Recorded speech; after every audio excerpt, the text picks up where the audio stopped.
So the implications for this and for you, if they come to pass, let's go to Scott Martin on all of this. Scott, what do you think?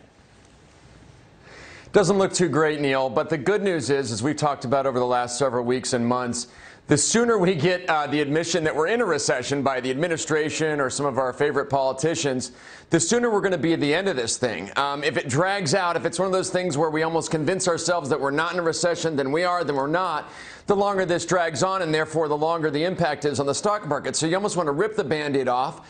You've got to get the Federal Reserve to at least be more accustomed to, say, be more dovish again, which sounds crazy considering they're in this massive interest rate hiking cycle you talked about today. But the reality is the Fed as well will come around to seeing that this recession is here. It's probably softer than most recessions in the past, but it's one we got to go through to get the stock market and economy back together. What if it's happening, as some feared it might, that the higher rates and the higher prices are coming down of their own accord because maybe of the higher rates and everything else, but it's not leading to a soft landing, it's leading to a pretty hard one and maybe a recession?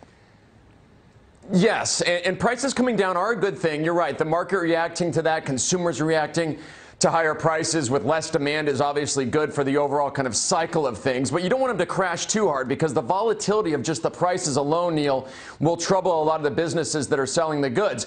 The other problem, though, with respect to this kind of recession, with respect to the inflation component, is the job versus the labor market type of situation that we have setting up. Jobs are plentiful. We've seen the JOLTS numbers out recently. They're very, very good. The labor market, though, however, is very stressed, very odd as far as not going out and really applying for those jobs. I mean, I harken back to some of the advice Kim Kardashian gave everybody earlier in the spring about getting up and working. Let's say, look that one up. It's a great quote. But she's actually kind of right. My inner Kim Kardashian is coming out here because people are not going out and seeking those jobs, Neil, that are there that would help the economy get back on its feet and get consumers back to work and actually increase wages and therefore combat some of the inflationary pressures that we have going on right now. You know, I've been arguing, and you know, maybe incorrectly, but I think I'm right that this is certainly nothing like the 70s experience yet. And you and I have gotten into this a lot, Scott, that it could be that, but I don't see that right now. I see a strong labor market, not as strong.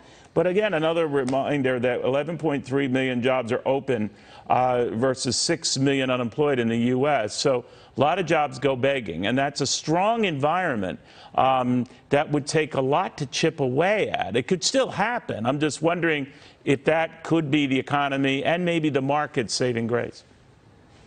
Agreed. And I think those two kind of factors or, say, measurements, Neil, need to narrow. Because jobs, as we've seen with some of the big companies that had plentiful jobs out there now, have started to cut those offerings. And so therefore, perhaps the consumer, the job seeker, goes out and finally finds the job they're looking for. But to your point about the 70s, we are seeing that similar shock, though, that similar feel of how these rising prices, rising interest rates have really impacted us all as consumers. But it's probably because, unlike the 70s, we had it probably too good for a few good years here. So the reality is, where rates are up, they're not going to stay this high probably, but they are going to be higher than they have been in the last 10 years, as are prices, because we frankly, out of the financial crisis, we're in a massive disinflationary or almost deflationary environment where the stock market was going up, the Fed was very accommodative, and things were very affordable. Are you bullish now or cautious? I'm getting there. I'm getting bullish, so kind of cautious, leaning bullish every day, because the sooner or the faster that the market kind of falls and reacts or overreacts to a lot of this bad data that's out there, Neil, I think the closer we get to a bottom. And some of the stocks out there, the Apples, the Googles, the Microsofts, to name three, those are trading at really massive discounts to where they've traded in the last couple decades. So they're very tantalizing for investors that work with us with respect to 1 to 2 year time horizons, because those stocks will be higher after that period. Got it, my friend. Thank you very, very much. Scott Martin following all those developments. The president will be heading off right now.